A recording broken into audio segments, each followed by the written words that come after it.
Hey guys, welcome to Route to Recover. On today's video, I'm going to be talking about asking for help. I'm not going to sugarcoat this for you. Asking for help with your mental health is hard. Accepting that you might need help from an outside source is scary, but to act on it is a different kind of fear. In this video, I'm going to be talking about the steps I personally took to feel comfortable enough to ask for help, as well as the steps that I took afterwards to give me my best chance at recovery. So without further ado, let's get into the video.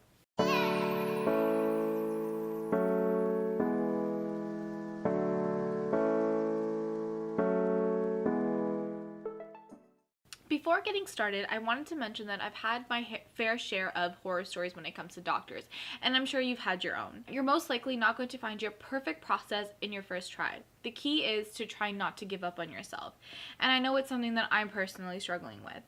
The first step is, and not to be cliche, but understanding that you need help. You have to accept the help that you're getting, and to do that, you have to know you need it. I remember the first time I realized I needed help, it was 3 years after I was struggling and not knowing what it was that I was struggling with.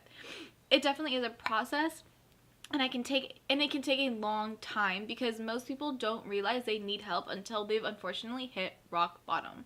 So going back, I actually didn't even know anything about mental health when I first started to get help. I was talking to a friend that opened up to me about her seeing a social worker, and I thought it was a cool idea for me to see one myself. I was very fortunate that this person actually came to my school to give free sessions, and I remember contemplating if this was something that I really wanted to do. It was a scary thought because my mental illness was such a huge part of my life that for some reason I thought that recovering meant that I was going to lose myself, that I was going to wake up and be a completely different person. And I knew that what I was going through wasn't great, but I was familiar with who I was, and I was afraid of the unknown person I could have become.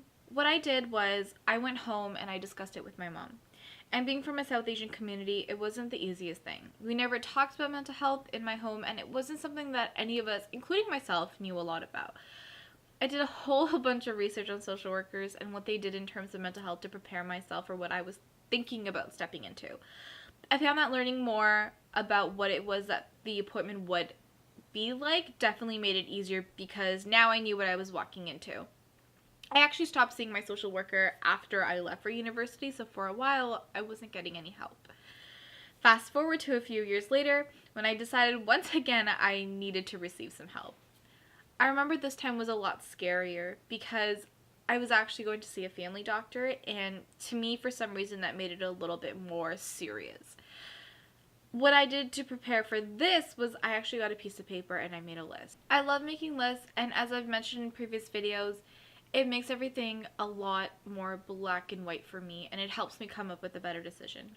I wrote down the symptoms I've noticed in myself and asked a friend to help me with some of the things they personally noticed. This part was especially difficult because I couldn't tell if some of my behaviors needed to be noted or if it was just a part of who I was. So I wrote down anything that I personally thought needed to be written down and figured that the doctor would know what to do with the information given.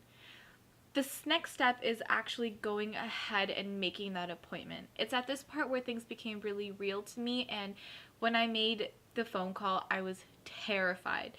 I went to talk to my family doctor to get my referral. I had my list ready and just read through it.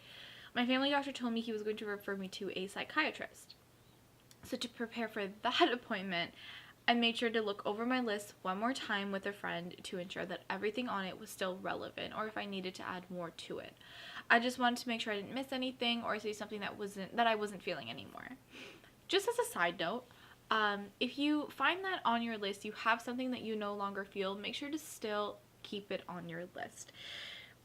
But tell whoever you are talking to that it's no longer relevant. I say this because you never know when some symptom will come up again, and it's a lot better for whoever is helping you to have a heads up as opposed to finding out when it happens again. Something that worked very well for me was going into seeing my doctor with a friend.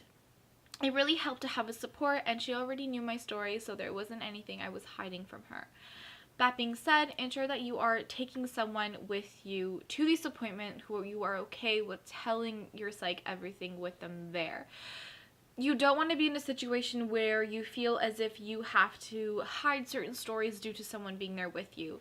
That won't help you or your doctor give you your best care you need for your recovery. but any great idea can come with its downs. I didn't notice this until after, but sometimes something I had a problem with during my appointment was when I mentioned anything. For example, I talked about my mood swings. My psych looked over at my friend and asked her if she noticed them, and if she said no, he would scribble it out of his notes. So yes, it did help on my first appointment to bring her, but I decided to actually go alone the next few times as I wanted to be listened to. So please do keep that in mind, because this has happened to people I've talked to as well, so it wasn't just me. Like I said, your first attempt may not be the right one for you. It definitely wasn't for me. By the second appointment, I told my psych that I wouldn't be returning, and as I wasn't very confident with the advice I was given by him. I later got an appointment with CAMH, which is a mental health hospital in Toronto, and I will say that my experience there was significantly better than my first try. Just as a side note, if you would like me to do a video on my experience with CAMH, please do let me know in the comments down below. But after my appointment, I got 2 packages, both stating what BPD was, borderline personality disorder, which was what I was diagnosed with at this appointment, as well as my options. I knew that medication wasn't for me, so they advised me to do DBT. They gave me a list of private sources as well as places that were covered by my health plan. Not only that, but they also advised me to see a dietitian that specializes with men and women with eating disorders. I want you to know that if you ever feel as if you're not ready to continue with the process, you're allowed to just stop and wait until you are. I know that after my first experience with my psych, I took a few months before going ahead and booking an appointment with CAMH. I needed some time to let that experience sink in and understand that they won't all be the same. You're not a quitter if you choose to do so. It takes courage to understand what you want and what you need in that moment. Just make sure that you are still willing to continue when you feel fit. Don't make this break permanent. It's so important to not give up on yourself, but I can understand the beauty of a break. Sometimes a bad experience can make you want to stop right there, but you have to know that not every appointment and not every person and specialist is going to be the same. Maybe you saw a psychiatrist and that wasn't for you, and now you know that, so you can move on to the next step. Take every failed attempt and make something positive out of it. Make it your learning tool and keep going whenever you're ready to continue. Just try your best not to give up on yourself, because you deserve to get better and feel better even if you don't think you do. So thank you so much for watching our video. Don't forget to like, comment, and subscribe to our channel and hit that notification button to be notified of any future videos. Thank you so much. Bye.